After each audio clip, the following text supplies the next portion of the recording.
ശൃംഗിവേരം എന്ന രാജ്യത്തെ രാജാവായ ഗുഹൻ പിറ്റേന്ന് തോണിയിൽ തമസാ നദി കടക്കുവാൻ ശ്രീരാമനെയും സീതാലക്ഷ്മണന്മാരെയും സഹായിച്ചു. ഭരദ്വാജാശ്രമത്തിലേക്കാണ് രാമനും സംഘവും എത്തിച്ചേരുന്നത്. പിന്നീട് വാത്മീകിയുടെ ആശ്രമത്തിലും സന്ദർശനം നടത്തുന്നു.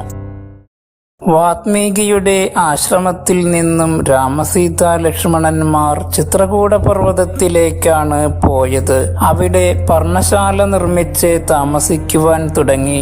ഈ സമയം രാമസീതാ ലക്ഷ്മണന്മാരെ അനുഗമിച്ചിരുന്ന ദശരഥന്റെ മന്ത്രി സുമന്ത്രർ കൊട്ടാരത്തിൽ തിരിച്ചെത്തിയപ്പോൾ ദശരഥൻ ആകാംക്ഷയോടെ വിവരങ്ങൾ തിരക്കി.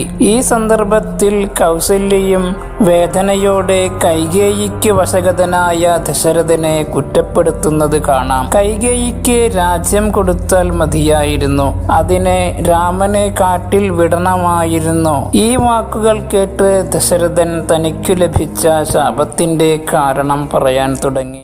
സമയം അർദ്ധരാത്രി കഴിഞ്ഞിരിക്കുന്നു. വേട്ടയ്ക്കായി ദശരഥൻ നദീതീരത്ത് മരത്തിനു പിന്നിൽ മറഞ്ഞു നിന്നു. ആന തുമ്പിക്കൈയിൽ വെള്ളമെടുക്കുന്ന ശബ്ദം പോലെ തോന്നി രാജാവിന്.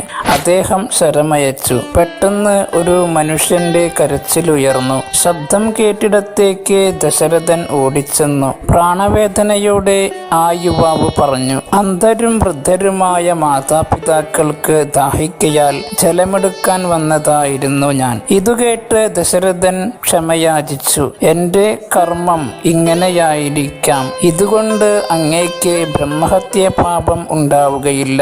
ഞാനൊരു വൈശ്യനാണ്. എന്റെ മാതാപിതാക്കൾക്ക് ജലം നൽകി ആശ്വസിപ്പിക്കുക. ഈ ബാണം പിഴുതെടുക്കുക. ദശരഥൻ ബാണം പിഴുതെടുത്തയുടൻ മുനിപുത്രൻ മരണമടഞ്ഞു. വൃദ്ധതാപസർക്കു സമീപം ജലവുമായി ദശരഥൻ ചെന്നു. വിവരങ്ങൾ ധരിപ്പിച്ചു. അവരുടെ ആവശ്യപ്രകാരം പുത്രനരികിൽ അവരെ രാജാവ് എത്തിച്ചു. ദുഃഖത്താൽ പുത്രന്റെ ശരീരം തലോടി. എന്നിട്ട് പറഞ്ഞു, ഇനിയൊരു ചിതയുണ്ടാക്കണം. ദശരഥൻ അനുസരിച്ചു. മകനോടൊപ്പം വൃദ്ധതാപസ ദമ്പതികളും ചിതയിലേക്ക് ചാടി. ജീവൻ പോകുന്നതിന് മുമ്പായി ദശരഥനുമേൽ താപസന്റെ ശാപം വന്നു വീണു. പുത്രദുഃഖത്താൽ മരണം സംഭവിക്കുമാറാകട്ടെ. ഇപ്പോൾ ആ സമയം വന്നിരിക്കുന്നു. ഇത്രയും പറഞ്ഞ് ദശരഥൻ സീതാരാമലക്ഷ്മണന്മാരെ വിളിച്ച് കരയാൻ തുടങ്ങി. ദശരഥൻ വൈകാതെ ചരമഗതി പ്രാപിച്ചു.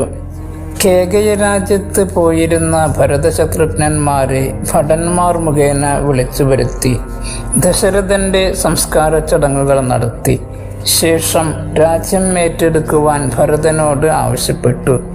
ഇനി എനിക്ക് രാജ്യം കൊണ്ട് എന്താണ് ഫലം എന്ന് ചോദിച്ച് ഭരതൻ വനയാത്രയ്ക്ക് തയ്യാറായി.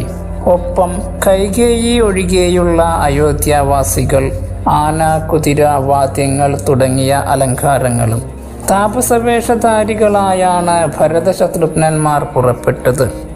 ഗംഗാനദിയുടെ തീരം അണഞ്ഞ ഭരതസേനയെ ശൃംഗിവേരാധിപനായ ഗുഹൻ രാമന്റെ അടുത്തെത്തിച്ചു.